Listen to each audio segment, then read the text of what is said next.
Lock up tight now. Night's just getting started. The upcoming Blade game, announced at the Game Awards 2023, is generating significant anticipation among the gaming community, and to celebrate that, we have decided to slice through the darkness to uncover the gaming legacy of the Daywalker.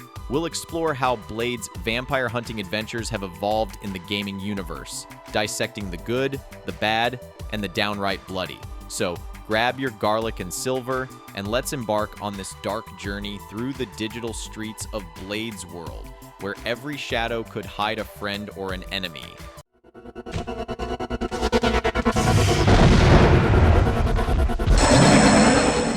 Blade PlayStation 1 2000. While playing this truly hidden gem on PlayStation, I found myself immersed in a gothic adventure against vampire clans. As a fan of Marvel's first M-rated video games, I was intrigued by the game's blend of blood, gore, and violence which felt true to the Blade franchise. The gameplay struck a balance between exploration and combat, with a variety of weapons and ammo types that added strategic depth to the fights. I particularly enjoyed the unique target gauge mechanic for headshots, which elevated the combat experience. However, I did encounter some frustrations. The tank controls and occasional collision issues with the environment were challenging, and the level design, while encouraging exploration, was sometimes marred by inconsistent save point placements. Graphically, the game impressed me with its dark and moody atmosphere, fitting the Blade story well. While Wesley Snipes' voice was notably absent, the voice acting still delivered a convincing portrayal of the vampire hunter. They're shipping something weird into the country. I overheard two boneheads talking in the warehouse about it. Overall, my experience with Blade on the PlayStation 1 was quite enjoyable. It captured the essence of the character and offered a fun, albeit slightly flawed, gaming experience.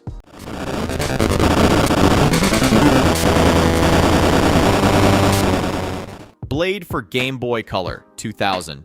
Playing Blade on the Game Boy Color, a game developed by HAL Labs and released in 2000, I found myself pleasantly surprised by how well it captured the vampire hunting action of the film. Despite being a platformer, it didn't quite capture the full essence of Blade as seen in the movies, but it still held up impressively on the handheld console.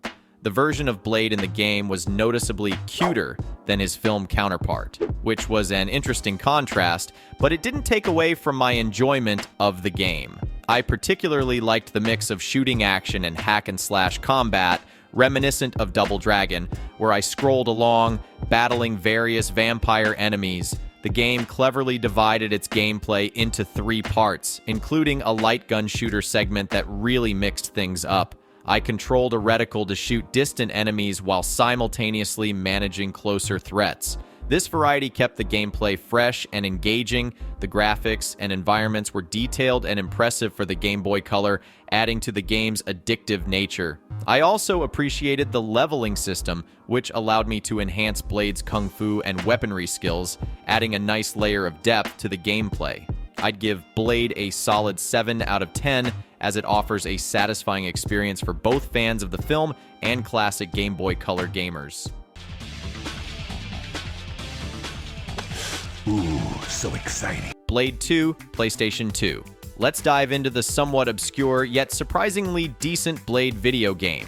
Released back in 2002 by Mucky Foot Productions, this game is a hidden gem from the PS2 era that many might have overlooked. First off, let's talk about what makes Blade 2 stand out. The game mixes shooting and beat-em-up elements, but the real kicker is its combat system. Instead of the usual button mashing, it uses the right analog stick for Blade's attacks, giving you a 360-degree control. It's a bit unconventional, sure, but once you get the hang of it, it feels like you're orchestrating a deadly dance. You're not just randomly hacking and slashing. There's a rhythm to it, which is pretty cool and innovative for its time. Graphically, Blade 2 has this unique, slightly cartoonish style. It's not going for ultra-realism, which honestly works in its favor. The game has aged pretty well visually, unlike some of its contemporaries. It's got this Time Splitters vibe, and I'm all for it. Now, it's not all sunshine and rainbows. The story is forgettable, and the boss fights, they're a bit of a letdown. they don't really live up to the combat system's potential, which is a missed opportunity. In the grand scheme of things, Blade 2 is one of those games that might not have made a big splash, but it's definitely worth a look, especially if you're into the PS2 era of gaming or a fan of Blade. It's a solid example of a game trying something different and, in many ways, succeeding. So, if you're up for a bit of retro gaming with a twist, give Blade 2 a shot. You might be pleasantly surprised.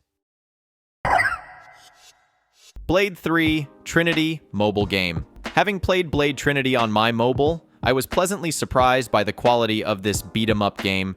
Despite the absence of Wesley Snipes' likeness, the game captures the essence of Blade's character well. The arsenal, particularly the homing shuriken, was a highlight, adding an enjoyable element to the gameplay, though it did make some parts feel too easy.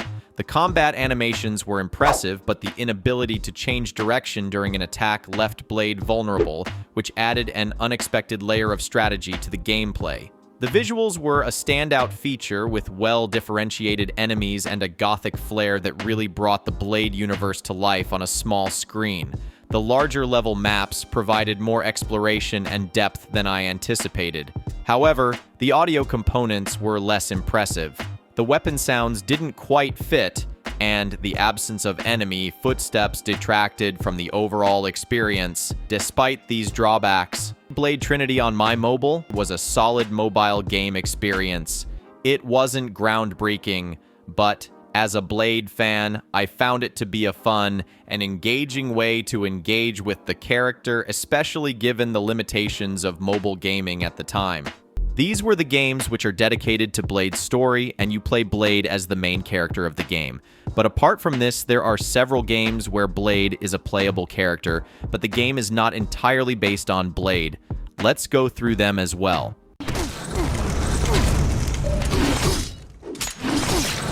Marvel Ultimate Alliance, 2006.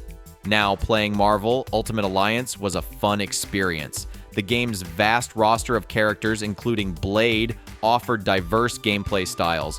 Blade, with his vampire hunting skills and cool demeanor, added a unique edge to my team. His sword-fighting abilities and special moves were a delight to use against the hordes of enemies. The RPG elements and the cooperative gameplay made it one of the best Marvel games.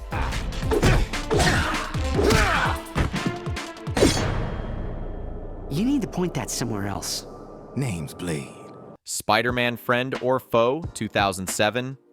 Spider-Man Friend or Foe was a fun, lighter take on the superhero genre. Playing as Blade is a bonus here. His character, while still maintaining the vampire hunter essence, was adapted to fit the game's more family-friendly style. Teaming up with Spider-Man and other characters offered some interesting dynamics and humorous moments.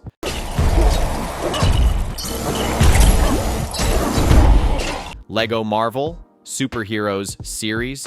In both Lego Marvel Superheroes and its sequel, playing as Blade was a delightful experience. His Lego version, complete with swords and guns, brought a unique touch to the action-adventure gameplay. Solving puzzles and fighting enemies with Blade's signature weapons in a Lego world was both amusing and satisfying.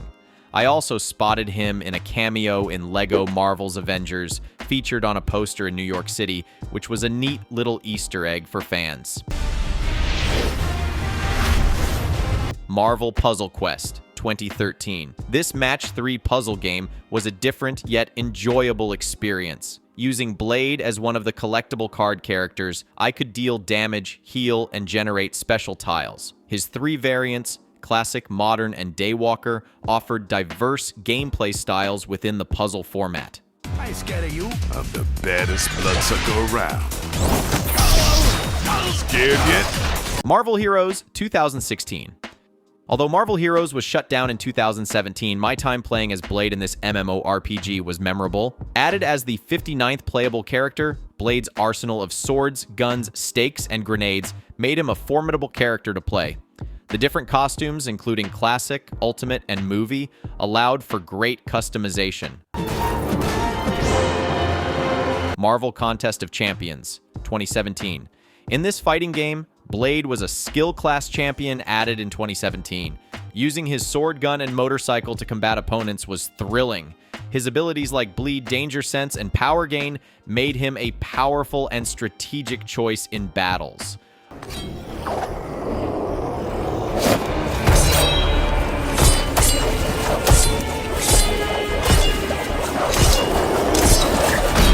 Marvel's Midnight Suns 2022.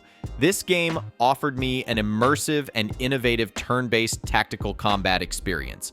Playing as Blade in this game was a standout experience. His integration into the supernatural theme of Midnight Suns was seamless, and his unique abilities like Daywalker and Vampire Sense added depth to my gameplay strategies. The joy of using Blade to knock enemies around with his sword and gun attacks never got old in the expansive RPG campaign. Blade's role in the story, alongside other Marvel heroes, was well executed, making him a key player in the fight against the corrupt witch Lilith. His dark and intense character added a unique flavor to the team, making my experience with Midnight Suns truly memorable. Upcoming Blade game. There is a new Blade game in the works that's shaping up to be a thrilling addition to the Marvel gaming universe. Developed by Arcane, known for Dishonored and Deathloop, this game promises an original story set in Paris, featuring the iconic Blade with his classic coat and glasses. The details so far are sparse, but what's known is intriguing. It's a third-person, single-player game with a mature storyline. The first trailer, revealed at the Game Awards 2023, gave a glimpse into the setting and Blade's character, heightening my anticipation. The game's release date and platforms are still under wraps, which is particularly interesting given Arcane Lion's inclusion in the Xbox Game Studios portfolio. There's speculation that it might release on PC and Xbox Series X, but nothing's confirmed yet. The story revolves around Blade in a quarantined section of Paris amidst a vampiric emergency. This setting alone has piqued my interest, promising a blend of action and mystery. Gameplay details are limited, but knowing Arcane Lion's reputation for inventive combat, I'm expecting Blade's sword and gunplay to be central to the experience. However, it would be an utter shame if this game is a first-person shooter, because then it would just feel like a mod of Shadow Warrior with vampires. As a fan of the Blade comics and the unique storytelling of Arcane Lion, I'm eagerly awaiting more information on this promising title.